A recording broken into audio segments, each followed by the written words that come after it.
Okay, I am just going to review how to do the Pinecone template. The Pinecone template is really good for people who have hair that grows up, over, and down, but you want a very clean tail. You're gonna start by creating a stroke that starts on the baseline and it comes up about 3/4 of the way. Then your next stroke is going to stagger. So it's gonna start about 1/4 of the way from the baseline and go all the way up to the top line. You're gonna repeat that until you reach your transition, just staggering these strokes. As you're moving towards the center, make sure that these strokes are moving up and over. You don't want them going up and then over. You want it to be fluid. So that's really important with the Pinecone template. Also, watch your spacing between all of your strokes. See how all of these strokes have equal spacing? It'll just make it look a little cleaner. What's really important about any template is your transition. So the transition is where the natural hair growth changes direction. Let's just say that the client's hair transitions right there. You don't want to, again, just go up and then all of a sudden start going over. It's not gonna look fluid or smooth or clean. So you want these strokes to eventually start to point to this top line where when you create your last stroke, it's almost laying on that line. I did my last staircase by starting at the baseline, coming up 3/4 of the way, then I staggered and brought that stroke up to the top line. And I need to transition, so I'm gonna do one more stroke off of this last stroke I did. So watch how I transition. I'm staggering. See how it lands right there on that top line? Now let's finish creating the frame. I'm going to finish my top line strokes. I'm going to make that next stroke. I'm going to give a little space in between the last stroke before I make my first stroke of the new direction. You want to hug that top line, hug that line, and then come off just a little. So I'm hugging that line and then it comes off just a little. And see how all of these strokes are kind of pointing towards the tail?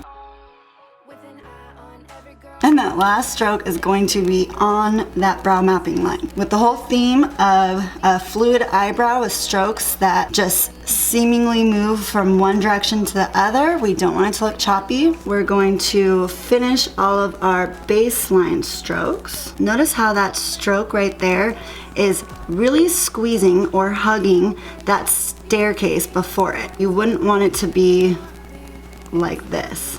That would be a lot of space. But because we're building the frame right now, it's okay to leave some space so that other strokes can fit in between these, as long as all of these strokes are approximately the same distance apart.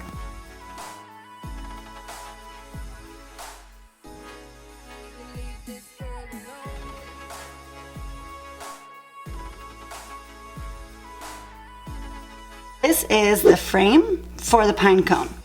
A couple different options you have when creating the perfect brow for your client. Using this frame, you can fill in the rest of these strokes using your staircase technique and just flowing one stroke into the next, making sure that they're all moving in the proper direction. You can use your machine shader or a manual shader and you can fill in through here. I'm going to show you just filling it in with strokes. Two different options when filling it in with strokes. One is to stagger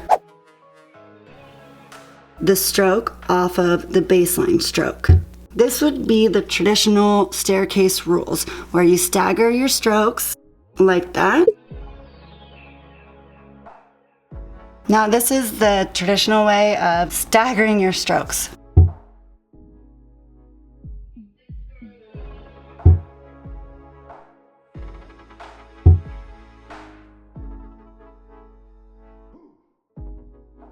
That it looks more natural to have your strokes more staggered because that's how hair grows. But if you want a really super crisp baseline, I mean super crisp, once you get to the body of the brow, you can actually start that stroke on the baseline. and pull it through. Therefore, all of these strokes in the body, lower arch, and tail are going to be super clean, and it's gonna make the brow look super crisp. So I'm gonna do it both ways and just show you the difference.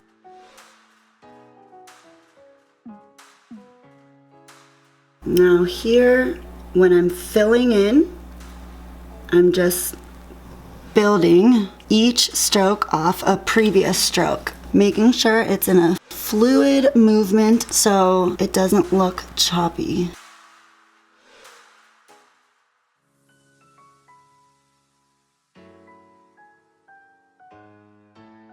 Just make sure to extend these strokes. Sometimes it's easier to just extend a stroke than to make a bunch of little tiny ones. Those are both the Pinecone. One just has those body strokes all starting at the baseline. You still want to stagger those strokes in the head of the brow. If you want, you could always space these strokes out a little more and add some shading, some manual shading, a nice blade and shaded brow. One thing you want to remember when doing the opposite brow, always count how many strokes you have in the front. I usually mark where my transition is and measure out from the front of the brow to that transition. That way I can ensure that they're equal on both sides. That way they look similar.